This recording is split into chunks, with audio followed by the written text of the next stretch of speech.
Hey everyone, so today I'm going to be doing a Jane walk through the St. John's Cemetery. So it's narrated with people in costumes talking about some of the most significant people of the city of Windsor.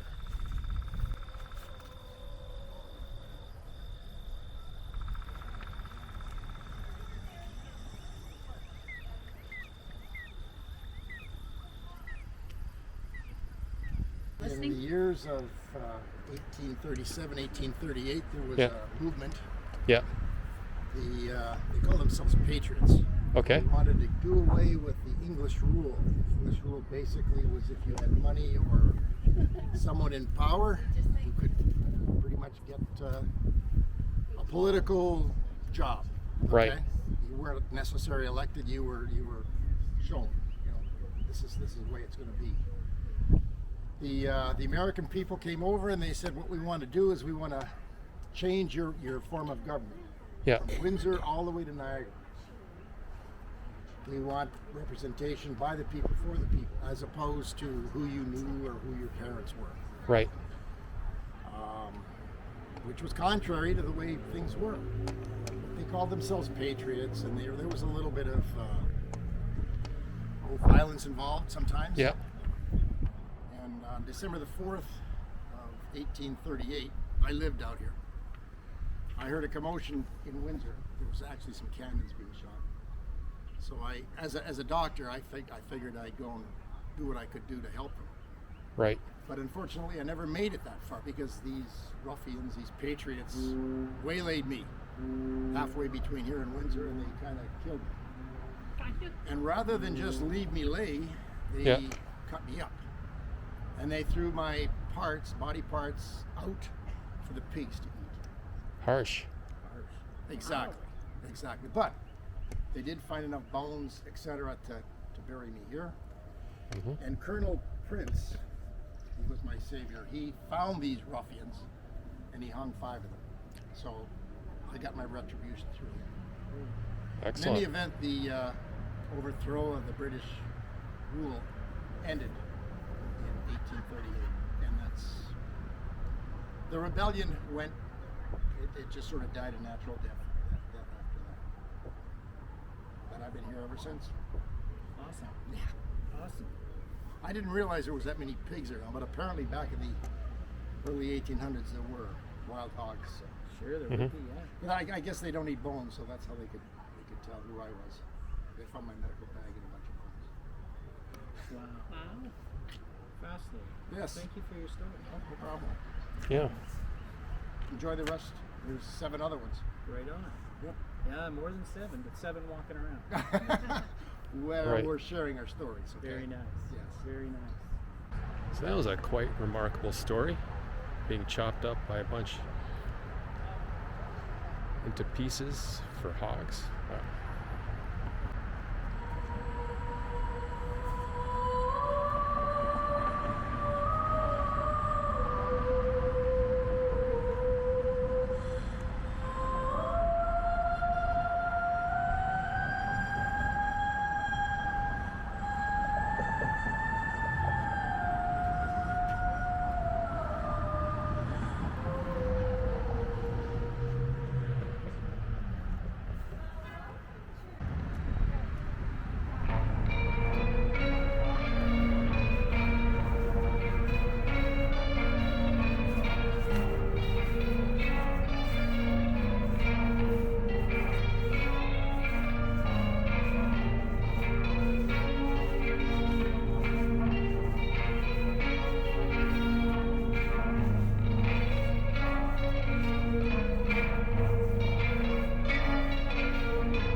am Mary Boomer, Mary Minnie Boomer.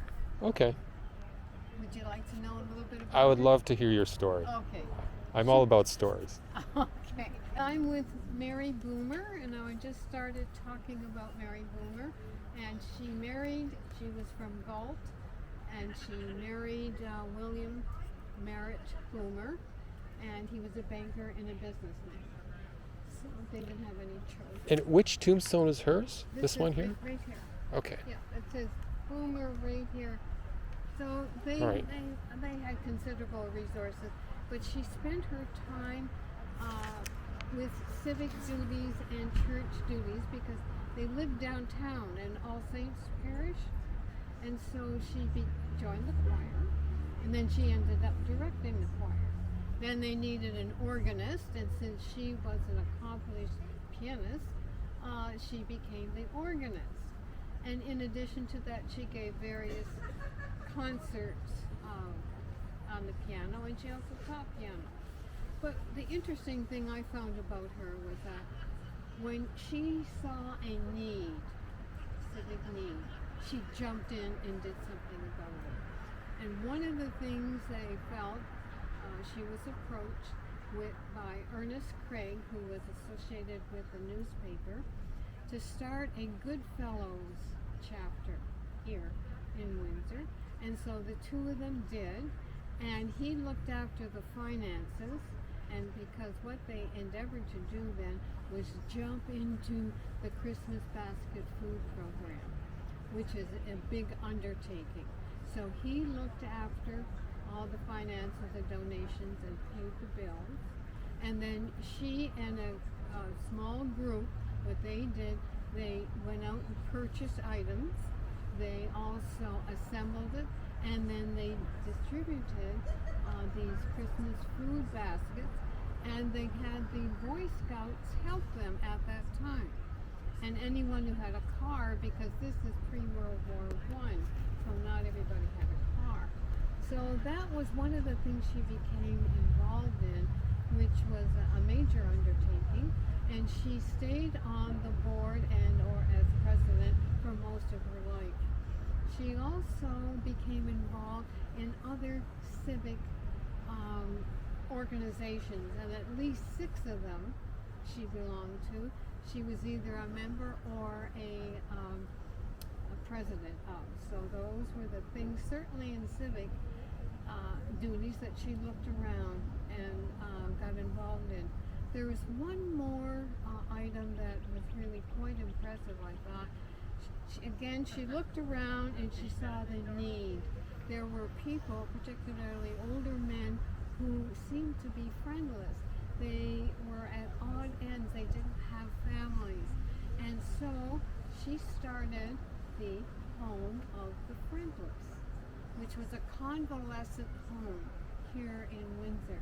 And ultimately it morphed into Huron Lodge at the end. Yes, so, but it started off as Home for the Friendless.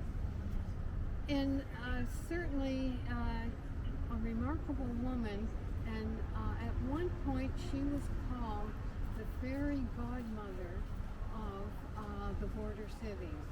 So that's quite a nice recognition. And then another recognition, when she died in 1925, the police gave her an escort from her home on Park Street right down to here. So all in all, this woman was recognized for the good work that she did.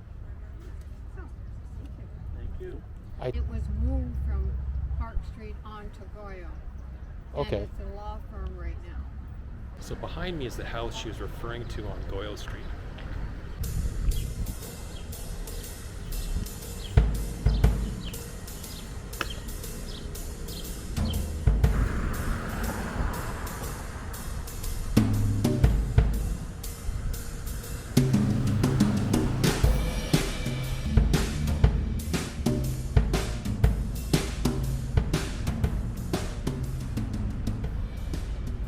This is even more fun.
to Margaret and Richard Arnold. And Richard was the son of Benedict Arnold. So I am the granddaughter of Benedict Arnold. And Benedict Arnold was a military man, U.S. military man. He was in the Revolutionary War between Britain and the 13 colonies, which started in 1775. He was quite the military man, and he was very instrumental in retaking the garrison at Fort Ticonderoga, and also defeating the British garrison at Saratoga. However, the general of the American Army and my granddad were at odds. The general was downplaying granddad's role and claiming the victories for himself. So he wasn't happy about that. His next command was at Point West, West Point. See, I live in Amherstburg and there's a Point West. His next command was at West Point, the fort at West Point. And because he was not happy that he wasn't getting the due that he deserved, that he felt he deserved, he started into secret negotiations with the British. And he offered to surrender West Point for a return of money and command in the British Army. So in 1780, papers were found by the Americans with kind of the story incriminating him of treason. And luckily he was able to escape behind British lines and before the American patriots were able to catch him. So the betrayal made Granddad one of the most hated figures in American history. And of course the name Benedict Arnold is synonymous with treason. Yes, but she's a hero in England. Yes. So, and that's what I was just going to tell you. West Point did stay with the Americans, and Granddad did get a post with the British Army, and he did move to England. So he had many children. He was married twice, many children, and quite a number of them were descendants living in Canada. So there are a lot of his descendants still in Canada. He died in 1801 at the age of 60, 11 years before I was even born, but I certainly knew a lot about him from our family lore. So in 1846, I moved on and married John McEwen, and we moved to Sarnia, where John was part of the timber business. And a couple of years later, we came back to Windsor. We relocated to Windsor, where he bought land and started his own lumber yard. However, in 1853, he had to sell his land because the Great Western Railroad was extending from Hamilton to Windsor. And their railroad lines were going to go right through John's lumber yard. So he was not too disappointed about the loss of his business because he got paid for his lands, and the Great Western Railroad made him station agent. So in the next year, 1854, it was a very dire event for both of ourselves and for Windsor. A large group of Norwegian immigrants, men, women, and children, sailed to Quebec City, which was then the port of entry to Canada. And they had hoped to they came through Montreal to Hamilton, to Windsor. They were going to cross to Detroit, up to Chicago, and out to the plains to be farmers. That was their hope. However, because of a great deal of overcrowding on the Great Western Railroad, because it was just extended back here in 1854, they were placed in freight cars, crammed in freight cars, with no windows, no ventilation. And July 1854 was one of the hottest Julys on record. It was terrible. So here they are in these freight cars, and also because of this heat, this extreme heat, the rail lines swelling, and the engines were derailing. So this happened twice, and they were moved to other trains. The third time that it happened, the first class passengers were taken immediately to another train. The Norwegian immigrants were taken to Baptiste Creek near Chilbury, where they were told to wait for another train. Well, wait, they did. 2 full days. No food, no water, no shelter from this heat. So quite a number of them were drinking from the contaminated waters of Baptiste Creek and resulted by catching cholera. So the train finally made it to Windsor. 1 Norwegian had already died. 33 of them collapsed on the station platform. And at that time, Windsor only had 750 people, no hospitals, 1 doctor.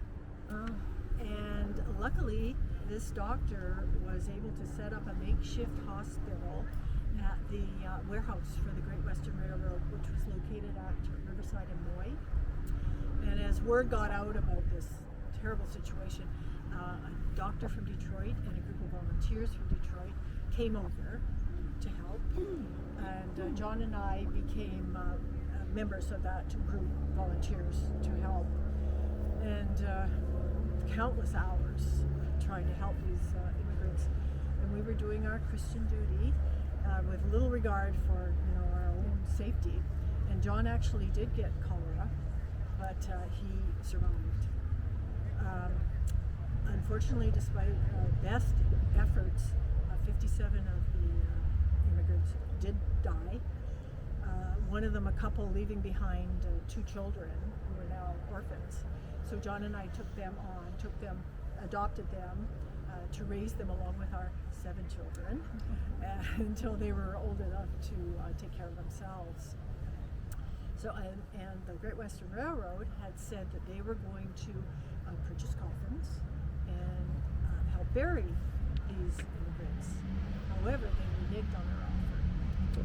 So there was no cemetery in Windsor at that time, no Lutheran church to perform burial rites. So these 57 immigrants were all placed together in a mass unmarked grave. And that grave has never been found to this day. Nobody knows where it is. No, well, they feel it may be over by Riverside and Moy where this makeshift hospital was, but it's never been found, and they have looked. Even the names of the immigrants are unknown to this day. How many immigrants originally? There were hundreds. Over 100, yeah. Okay. Yeah. Because how many died? 57. Oh, yeah. So the ironic thing was, the next year, despite the Great Western Railroad doing very little for the immigrants, they presented me with a gold watch with the inscription, "For your kind and benevolent care of the poor, sick Norwegian immigrants."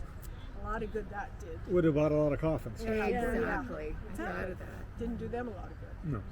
So we moved on. In 1855, John became the editor, and we were both the owners of the Windsor Herald, which was the first newspaper in Windsor, in the village of Windsor. And John was also appointed sheriff of Essex County by John A. Macdonald. And he also became a school trustee and a municipal councillor. So he was a busy man. I was very proud of him, and I was a very busy woman taking care of our 9 children. Yeah. So, and then in 1871, we finally decided to build a large home, beautiful yellow brick home on this side of town, near Sandwich Town, and it was now known as 131 McKeon Avenue, and it was right on the river. Lovely views of the river, lots of land behind. It was just lovely.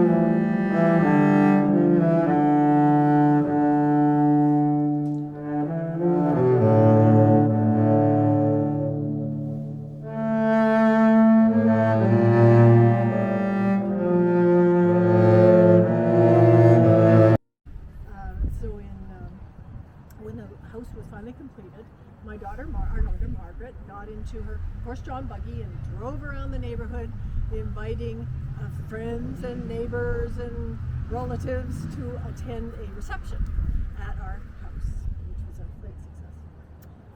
So I had a lovely life here in Windsor with friends and family, and I finally passed away in 1883 at the age of 71.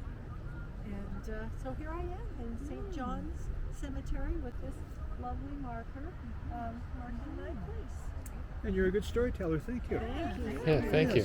Never heard that stuff about the Norwegians. No, Oh, I no, heard I that. didn't know that. Never heard that No, tale.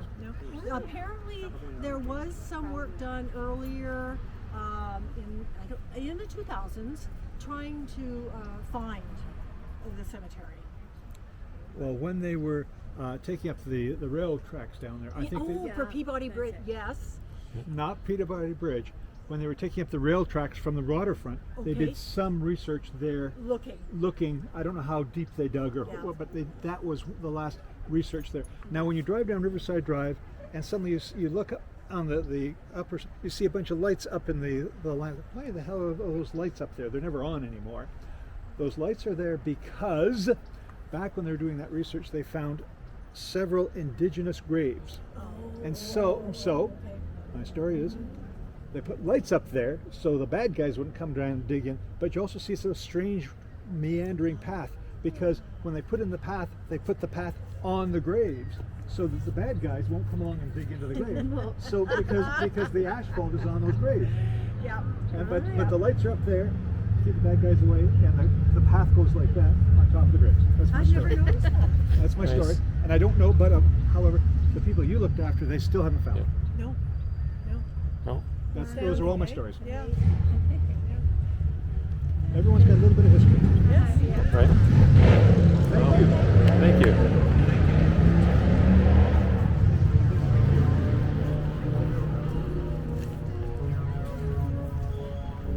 Are you really?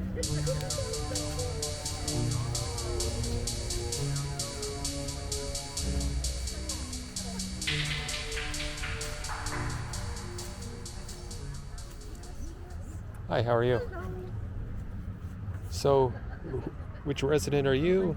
Well, It's Anne Lang, we're not right? a costumed commentator. Okay. We're just here to support the Questers. Anne Sure. Lang was one of our Questers and she passed. Okay. So we've chosen this spot to stand and to give away our flyers and promote Questers and try to have you join us. All right. Do you have more than 3 things of a kind in your house? 3 things. Of What? a kind. A Well, like- collection of any kind, you mean? Yes. Yes. Then you are a collector. You are officially a collector. Yes. I'm Ah. And on your way to becoming a Quester. Absolutely. We have 7 chapters in Windsor. Okay. So wherever you live, there's probably one close to you. I belong to Talbot Trail. That's my group. We meet once a month, 8 months out of the year. We collect little bits of money, $2 at a time, and it goes into our what we call our preservation and restoration fund. And we support different museums. These are some of the things we've done already. We don't do Oh, thank you. we don't do tables, chairs, we don't do computers, we don't do filing cabinets, only the old stuff that needs to be saved. And we support that. Would you like a I got one. Oh, The lady okay. gave you one. Oh, okay. Thank you. Thank you for stopping. Nice. Thank you.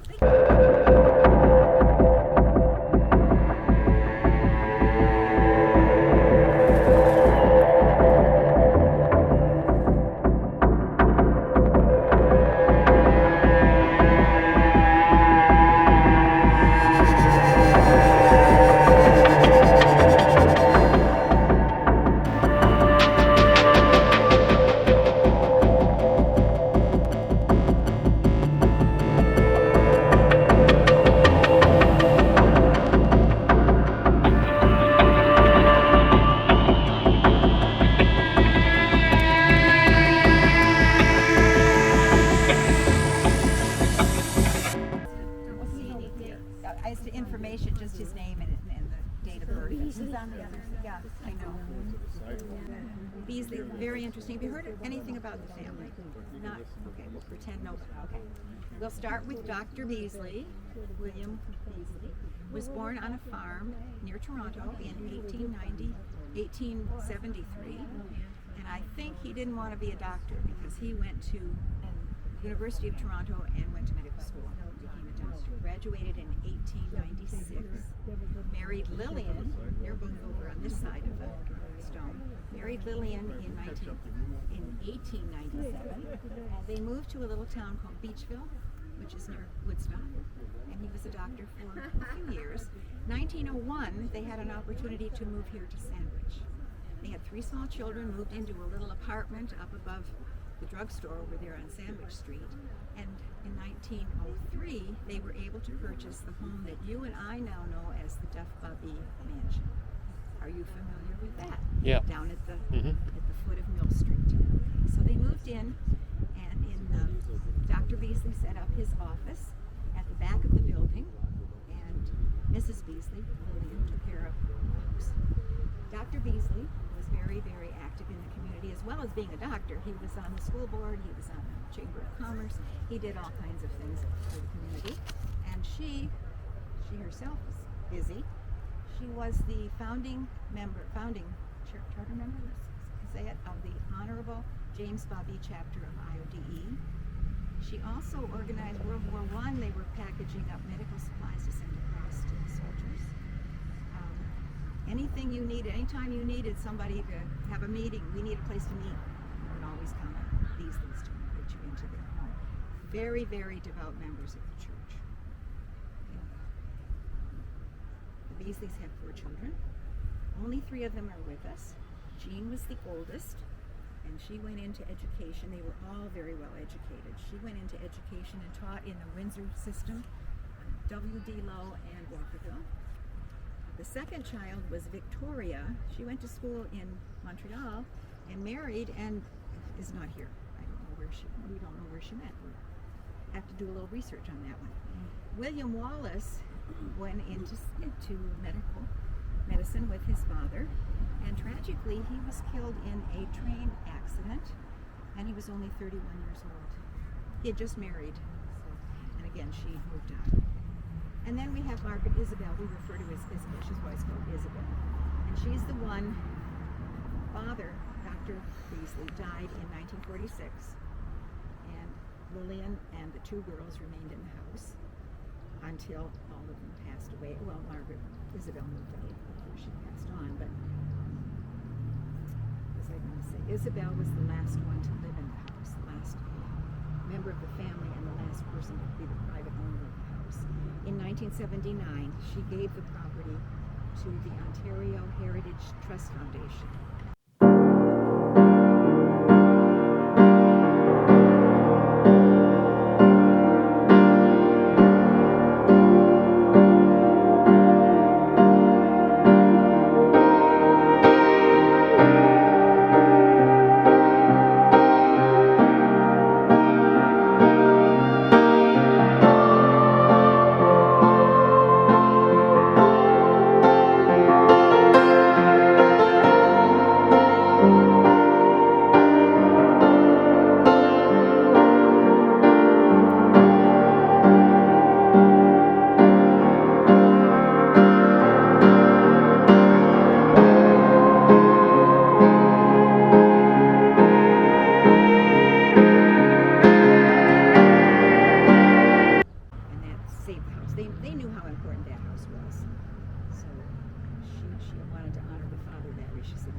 There until 1984, and they used the house, the Ontario Heritage, they used it as offices for a while. We kept saying, oh, it's so historic, we need to be able to get in there.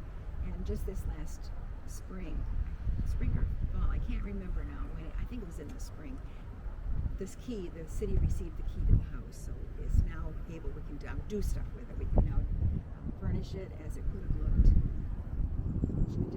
Were you here when I said Chief Tecumseh and General Brock? Did I mention? No. I'm starting to wonder who heard what. The reason the house is so important, first of all, is a fur trader owned it and built it. But during the War of 1812, Chief Tecumseh and General Brock had dinner in that house just prior to the Battle of the Thames, where Tecumseh was killed. So that was important. The other thing, so when they decorate that house, they want to do it as it looked, the dining room when Chief Tecumseh and General Brock had their dinner, and then the parlor to honor the Beasleys and call it the Beasley Parlor and decorate it as it could have looked when they lived there. That's kind of the plan. Now it's going to be open on the 13th, next Sunday. It's going to be open. If you have never been in it, you can go in it and see what it's all about. Is that worth it when it's not really decorated? Do you know what It I is. mean? There are some antiques in there. There are some things in it. They've done some decorating, but they're just starting. Yeah. But that's It's worth seeing. A lot of history. there's a lot of history in the house, and the I don't know if you've heard about the Questers yet. We just did. Have you just heard about the Questers? Okay. You better read a brochure. Huh? I've got a couple here. Yeah, I've got some too. The original scales where where the Indians, the natives would come with their furs. The scales were hanging there, and then Ontario Heritage Trust took them for safekeeping, and they lost them. So we just were able to reproduce them, so they're there. The original scale, not the original, but a reproduction of the scale. We're quite proud of that. But, yeah. So that's the story of the Beasley family. Very interesting. It's funny there's no streets named Beasley. No, there's not. Especially it maybe in Sandwich even. There's no Yes. recognition of the No. Beasleys anywhere, is there? No, that's a good point, because as you walk through, you can see a lot of other names of They're on streets and I things. know, Yeah. I know. Yeah. Well, thank Okay. you for coming. Enjoy the rest of the tour. Yeah, thank you. You're welcome.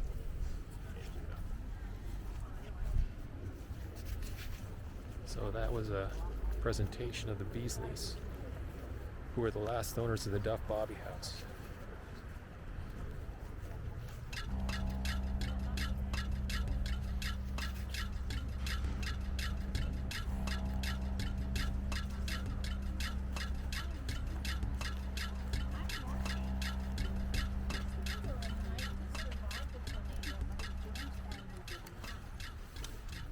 There was a tornado here, June 1746, and we have here a mother and father, and the 3 children are buried. There were 4 children, others that they didn't even find.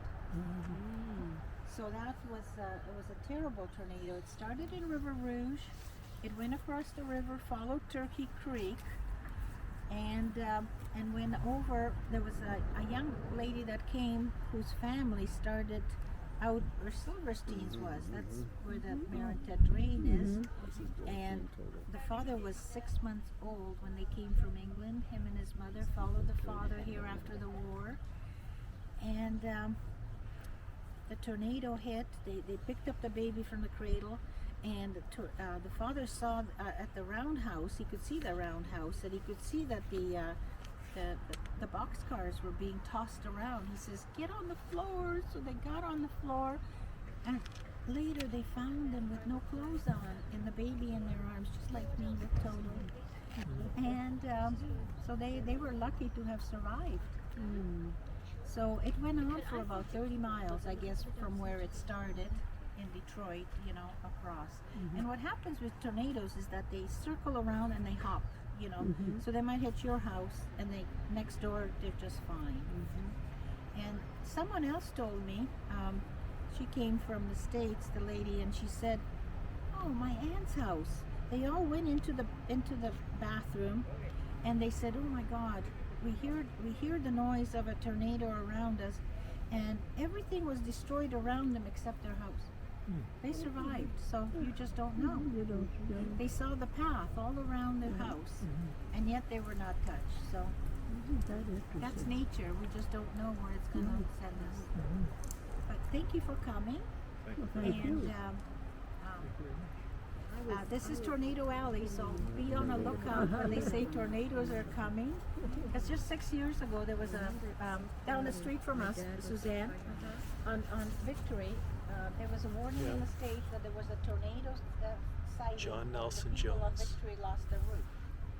close to the Jones front. family. 46 years old, 43 years old. No, just recently, Wow, that 6 one's years pretty ago. young. Right. Just 13. 6 years ago. Wow. And died that day.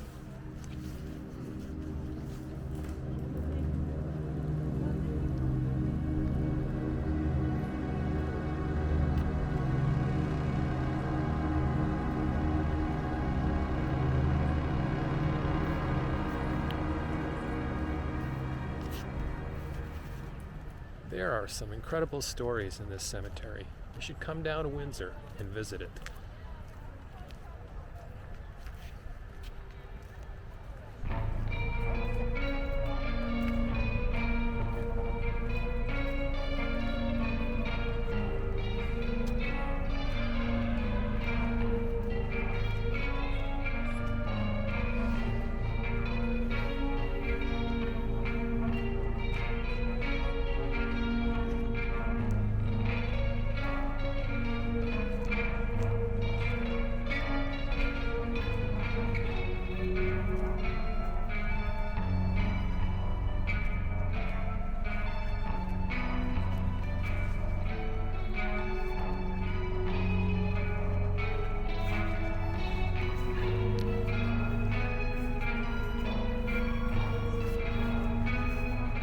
Hi, so which resident are you?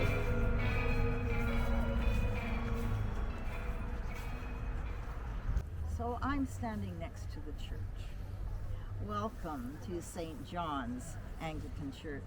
I'm Louisa T. Mercer, and I have the ignominious honor of having died during the church service of December 20, 1891. There's a plaque inside that door to honor her. Well, to honor me. How awful. How awful when you really think of it. If I had known I was going to die, I certainly wouldn't have come to church. I did not feel at all unwell. In fact, it was my 76th birthday just a few days before. My friends were saying how vigorous and full of life that I seemed. So indeed, with all confidence, I came to church that morning as I always do. I joined in the hymns, I knelt for the prayers, I responded to the responses. Then, as I stood to join in the sermon hymn, my head got dizzy. There was a sharp pain. I looked down, my words in the hymn book, I couldn't read anything. And then all the energy just seemed to drain out of me, and I fell more than sat back into my pew. My friend, Mrs. Cowan, leaned over, asked me if I was all right. Reverend Hines, he saw the commotion. He stopped the service and eventually dismissed the congregation. Dr. Quarry was called for, and Reverend Hines came and sat beside me in the pew, cradling my slumped body. When Dr. Quarry arrived, there was no use. I had slipped away of what he later diagnosed as a cerebral hemorrhage. Well, if there were such a thing as post-mortem embarrassment, I certainly would have it to have interrupted a church service in such a dreadful way. But I am comforted that at least in my obituary I was remembered fondly. She was one of the oldest residents of Sandwich and had been for many years one of the principal workers for the church in which she met her death. No resident of Sandwich was better known throughout Western Canada than Mrs. Mercer. Such kind words. So perhaps in some way it was a good thing or a kind thing that I should breathe my last breath here. For St. John's meant so much to me. Do you know that St. John's, the church, has been here since this was a settlement as part of the District of Detroit in the province of Quebec. When the Revolutionary War was over, of course, the line was drawn through the lakes, as you know. And the government offices were then brought over here to Sandwich. And with it came numbers of loyalists. All of those people, those many people added to our numbers both in the town and here in this congregation. We continued to thrive, and soon we built a sturdy brick church on this site. But then, 1812. The War of 1812 came, and the Americans invaded. They possessed the town, and not only that, they took possession of the consecrated church and turned it into a barracks for the Kentucky Horse Regiment. And we poor souls had to worship across the street in the school. When eventually Brock ousted the Americans, they stopped for just enough time to burn the church to the ground as they left. Sad days. Sad days indeed. But you know, Scripture I always look to, and I know it says, and I'm sure my ancestors looked at this too, we may be hard pressed on every side but not crushed, perplexed but not in despair. And so we did not despair. The church was rebuilt, and that is the church that I remember, the church that was of my youth, the church where I fellowshipped. Well, our numbers continued to grow. The Lord blessed us, and our church was bursting at the seams. And so the great decision was made. Through hard deliberation, it takes churches a long time and a lot of discussion and prayer, it was finally decided in 1871 to fell the church to the ground and build a larger edifice on the same foundation. We worked at that. Even though my heart was breaking, because you see, in 1871, my husband, my dearest Joseph, passed away. I was but a young bride and just distraught with grief. But I threw myself into the work of the church, of building up the congregation, of helping the needy, and raising funds for this church to be built. I was part of many women's organizations within the church and through the diocese. We women worked hard. We worked hard to help those in need. We worked hard to raise funds for this building. And with my substantial inheritance, I was glad that I could be so generous. And so you see, it was my dear friend Judge Woods who later wrote a history of the church, the first 100 years of the church. And in it, I was surprised to find he mentioned me. I also knew intimately Mrs. Mercer, who was one of the most self-denying and sympathetic natures, as well as warm and practical friend I ever knew. Ah, Mr. Woods, I return the compliment. So you see, there is some synchronicity to me being buried here in this cemetery. This cemetery that houses the graves of mothers and fathers of the faith of this area. People who came before me, people who came after me. Here buried, there are escaped slaves. There are prominent pioneers. There are women and children who met untimely ends through fire and sickness and mayhem. There are veterans of a number of wars.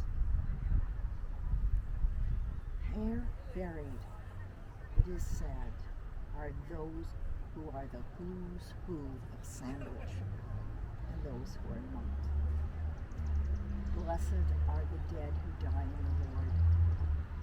May they rest from their labors, for their deeds follow. Thank you.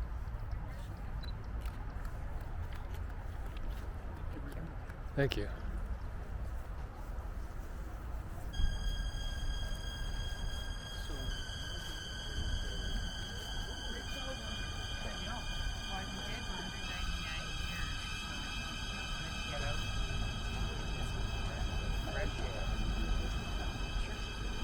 That's not where I am. No, obviously not even close. Thank you. Okay, you're all here. Is there any more people coming? Yes, just no, exactly.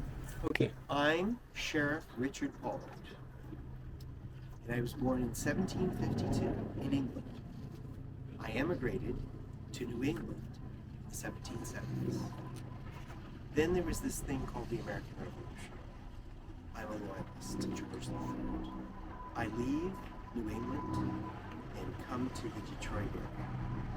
Now you have to understand the Detroit area was under British occupation until after Jay's Treaty in 1795. So years after the Revolution, they formalized the boundary between Detroit and Canada. And again, I have to be a loyalist. I come to Sandwich.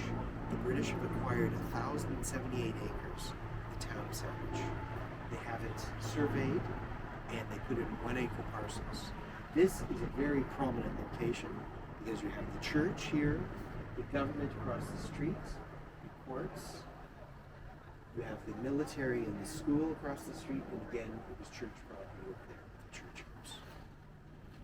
1797, there's still no minister for this area. I, Richard Pollard, sheriff since 1792 of the Western District to 1802, give services in the government building. There's still no minister. The bishop in Quebec, and that's as far as the diocese went at that point, is looking for a minister. My name is put forward by a number of prominent people. I'm making £200 a year as sheriff. I make the decision to become a priest. First I have to become a deacon in 1802, and then a priest in 1804. So I'm out of the sheriff business, and the registrar, and the judge business, and then into civil service. We still don't have a church here. We have the property. Church is established in 1807, so it's actually built in 1807. My congregation is larger than this area. The parish extends quite a distance. I started church in Amesbury, Christ Church. I started church in Colchester, Christ Church. I can't think of another name for a church. I start in Chatham, Christ Church again. My congregation is great. I have to travel 240 miles to serve the congregation. Something happens in 1812, the War of 1812. The Americans take over the town of Sandwich. They commandeer the church, my church. They use it for horse stable. When they leave, for whatever reason, they burn the church. They didn't burn a lot of buildings, but they burnt the church. During the War of 1812, as Reverend Pollard, I service to the needs of the military. I follow them about. After the war, I returned to Sandwich. We rebuilt the church in 1819. Bricks are provided by people in Buffalo. So the people that destroyed the church, the Americans, helped recreate it. They saw the way. 1819, the church is rebuilt. As you notice here, this is put in by the Masons, who helped with the brick, the masonry, obviously. Unfortunately, I die in 1824. No tears? No. Yes, thank you. I'm buried under the east window. Been a lot of changes in this church in 152 years. Configuration changes, and the tower was added in 1852. Then the whole church was rebuilt, they say, on the foundations of the previous church. That's in 1872 and 1873. Further changes happened in the 20th century. In 1957, this stone was laid, cornerstone was laid. in 1826, I'm getting a little bit ahead of myself, but somebody asked, where am I buried? I was originally here, and that's my last recollection. The church congregation chose to put me inside the church, which is a good thing. Usually they only reserve those for certain people. So I think I'm in the church. 1943 happens, and they put this big monument to my memory on the other side. People probably think that that's where I'm interred, but I think I'm in the church. That's what the literature says. So if you want to follow me, I'll show you, and I'm a humble person, so I won't read it all out loud to you, but it's probably the biggest stone. So just follow me, please.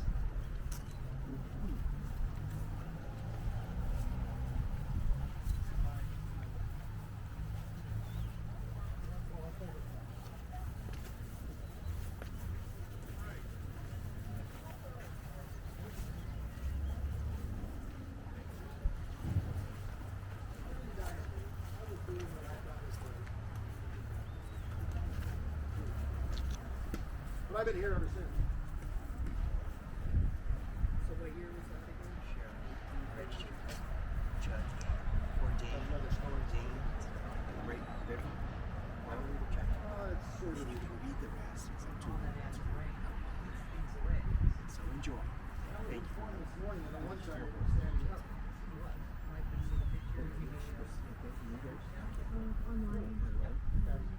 It's like one of those. It's the same stone. And you can see why this one's tilted.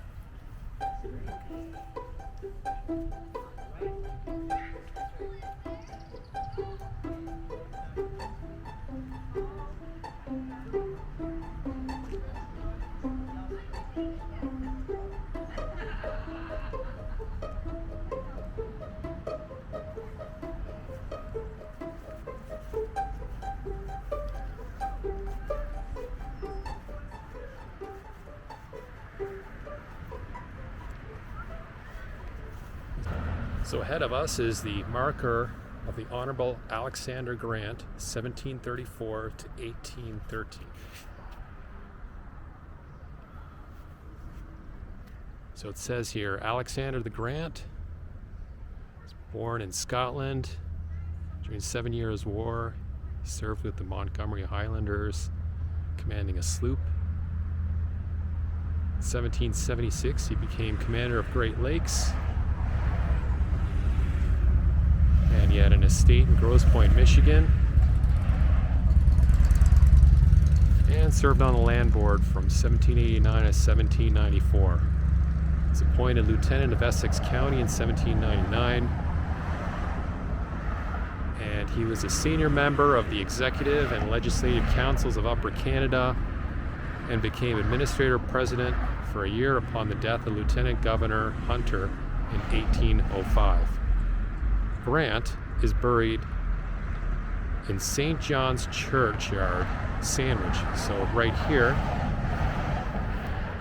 And I don't know if it's beneath this marker or if there's an actual tombstone. So, looking around, I would say he's buried under this marker. Here's St. John's Church.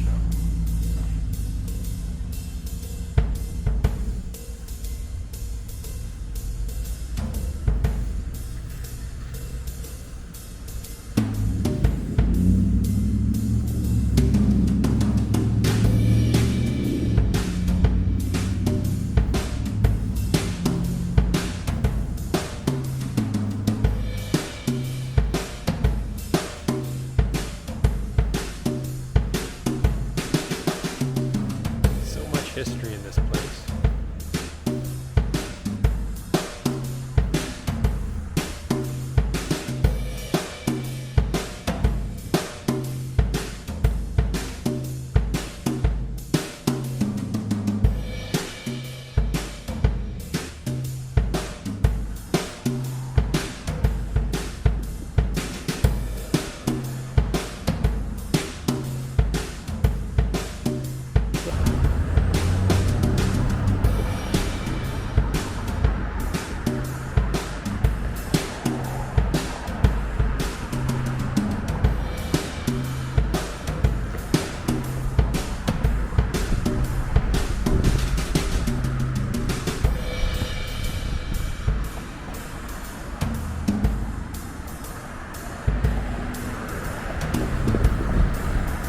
Across the street is Mackenzie Hall.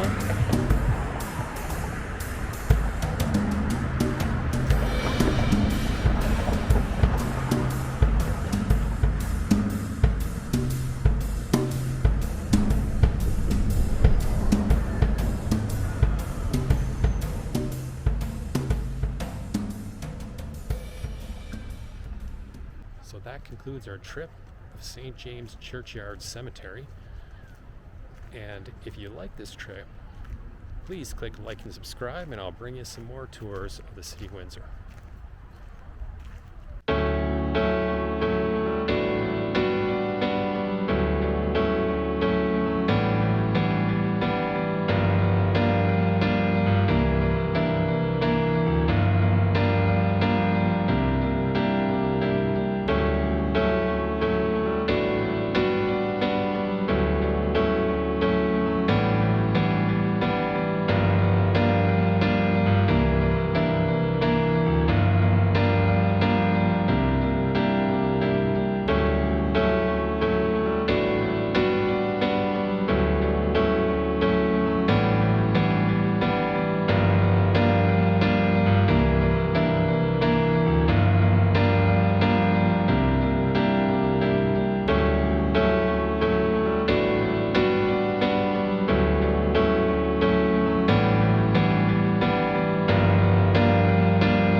Margaret Arnold McEwen, and I am the son. I'm the daughter. My son. Oh, for heaven's sakes, let's start again. I am Margaret Arnold McEwen. And this young lady was telling her what I was doing today, and Yep. she says, I remember that day. DGI. And she said, It's her $600. "They told us to get out because there was a tornado I can see coming." that's pretty handy though. I said, "Oh my Yeah. God, When you what if tornadoes come? download You're it on supposed the to maybe laptop or lay on the something. floor or something. You don't go Yeah. So you can outside. see it bigger. You could download it on your cell phone People out. and I was in the Vanity Theater. turn it around and Oh yeah, cool. A West. put yourself on it. Yeah. Do a nice little selfie. And then you can upload it to YouTube or wherever you like. Who makes that? It's made by a Chinese company called DJI. It's a DJI Pocket 2 DJI? Osmo. Yeah. And then they let us out Yeah, that's to go pretty home. nice. I've never seen But that. what's great about it's a gimbal, so it stabilizes when you walk. Oh yeah. Like you know Yeah. how when you walk with this cell phone it's shaky. This takes care of it, and it takes care of it at a really small device, and you can go up to 4K My dad was a resolution. He was in Yeah. the South. He Nice. said Yeah. Okay. picking the bodies, it was really severe. So 17 people died that day.